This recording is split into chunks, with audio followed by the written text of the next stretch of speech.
안녕하세요. 절대갑투비의 명품 PD 한PD입니다. 자, 오늘 시간은 편안하게 들으시길 바라요.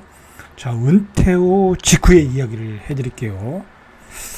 제가 요즘 그런 분들을 많이 봤어요. 은퇴를 앞두고 또 은퇴를 하고 한 1년 정도 실업급여를 타시면서 고민하시는 분들을 많이 봤어요. 자, 일단 은퇴를 하시면은 한 8개월에서 9개월 정도 자기 받는 급여에 따라 좀 틀리지만 한 뭐 150에서 한 180 정도는 실업급여를 받아요. 그러니까 그 기간 동안에 수입은 그거다. 그러니까 예를 들어 180만 원 받으면 180만 원 가지고 생활을 해야 되는 거예요. 아무런 수입이 없어요. 뭐 이제 다른 자산이 없다면, 그죠? 이자서도 임대서도 그런 게 없다면, 자꾸 그런 분들의 고민, 그리고 그런 분들이 앞으로 해결해야 될 문제, 그리고 은퇴하기 전에 무엇을 준비하면 될까? 자, 뭐 그런 문제 전반적인 거 이야기해 드릴게요. 자, 저는 이제 그런 분들을 많이 만나요. 제 나이대가 그렇고, 그리고 저는 사실상 뭐랄까요, IMF 이후에 뭐 은퇴를 했다고 저는 생각을 해요. 왜냐면 뭐 제가 어떤 저는 부동산도 했고 개인 영업을 해본 사람이잖아요. 이제 나와서.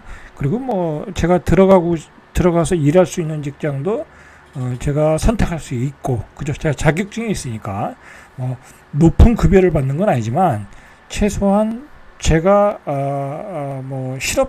제가 들어가고 싶은 직장은 다 들어갈 수 있어요. 제 자격증을 가지고.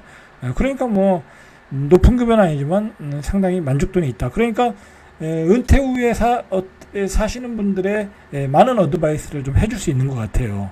그래서 이제 그런 분들을 만나서 많은 고민들을 듣고 제가 도와줄 게 있으면 도와주고 있어요. 자, 여러분들 일단은 자, 은퇴를 하면은 소득이 끊어져요. 소득이 끊어지고, 두 번째 문제는 자신이 무엇을 해야 될까 고민을 하게 돼요. 일단은 미리 이 자격증을 가지고 준비하신 분들이 있고, 아무런 준비 없이 나오신 분들이 있어요. 자, 제가 이야기하는 건요, 이런 분들이 뭐랄까요, 전에 다니는 직장들이 이렇게 다 괜찮은 분들이에요. 그죠? 심지어는 뭐 대기업에서 이사도 하신 분들이 있고, 그죠? 이사급도 있었고, 그 다음에 무슨 공공기관에 국장급도 있었고, 물론 이제 공공기관이나 교장 선생님으로 이제 은퇴하시면은, 교장 선생님 은퇴하시면 요즘 얼마 받는지 모르겠는데 한번 300 이상은 받잖아요. 그죠? 300 가지고 생활하면 가능해요. 그러나 요즘은 또 300 가지고 생활이 안 돼요. 그죠? 안 돼요. 안 된다. 자, 그리고 그러다 보니까 대부분이 요즘은 은퇴 후에 할 일들을 준비를 하고 계시더라고요. 자, 그리고 이게 문제는 뭐냐면, 우리가 이 평균 수명이 높아졌고, 그리고 요즘은 60은 쌩쌩하거든요. 그죠? 쌩쌩해요. 제가 보기에는 제 옆에서 일하시는 분들 보면 75, 76도 충분히 일할 수 있는 건강이 있어요. 그러면 최소한 앞으로 15년, 16년은 일을 해야 돼요.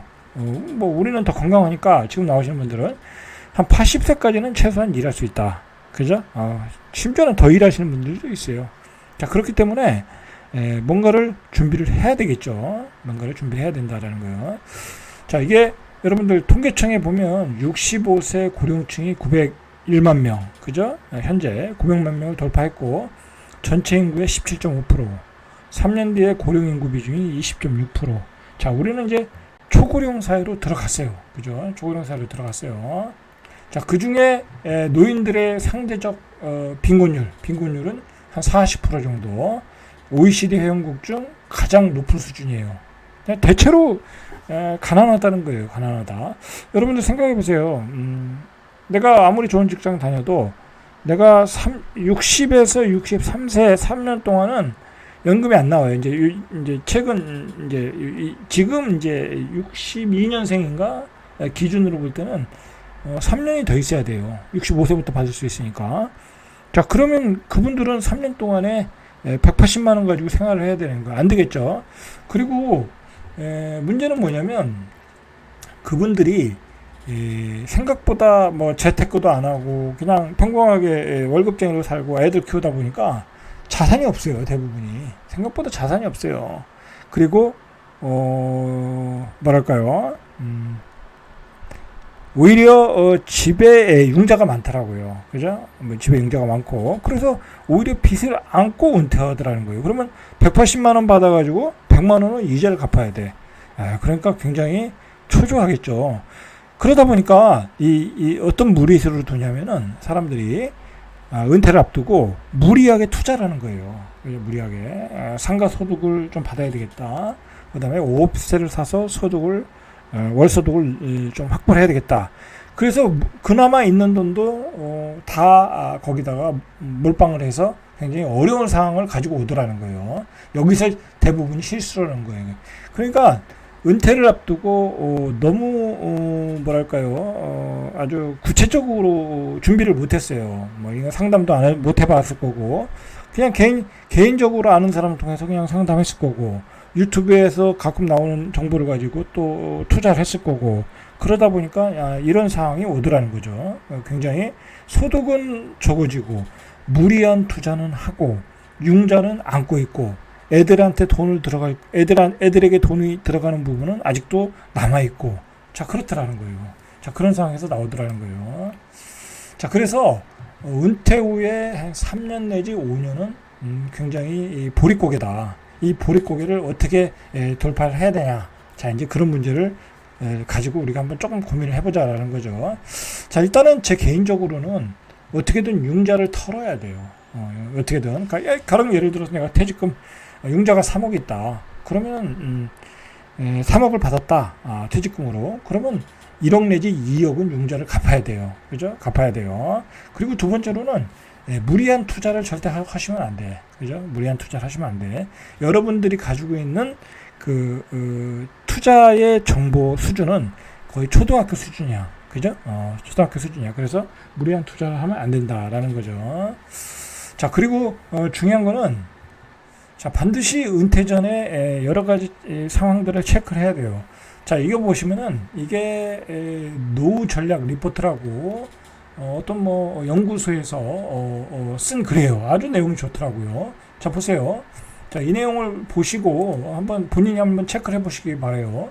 은퇴 후 3년 전, 그죠? 은퇴 후 3년 전이에요. 3년 전 꼭 챙겨야 될 10가지, 그죠? 10가지. 자, 은퇴 3년 전 무엇을 준비해야 되나?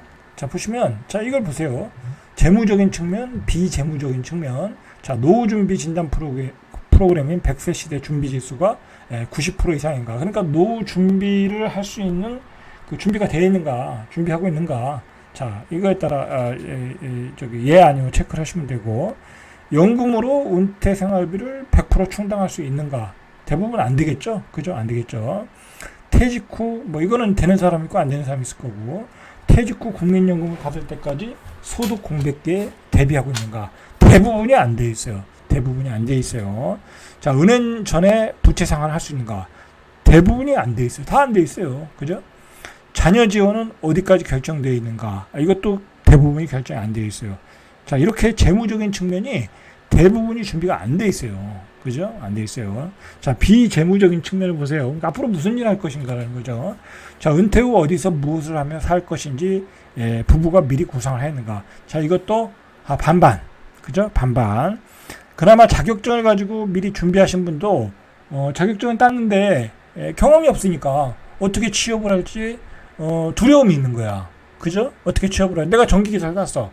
근데 전기업종에 기술이 없는데 어떻게 가서 일을 하겠어요?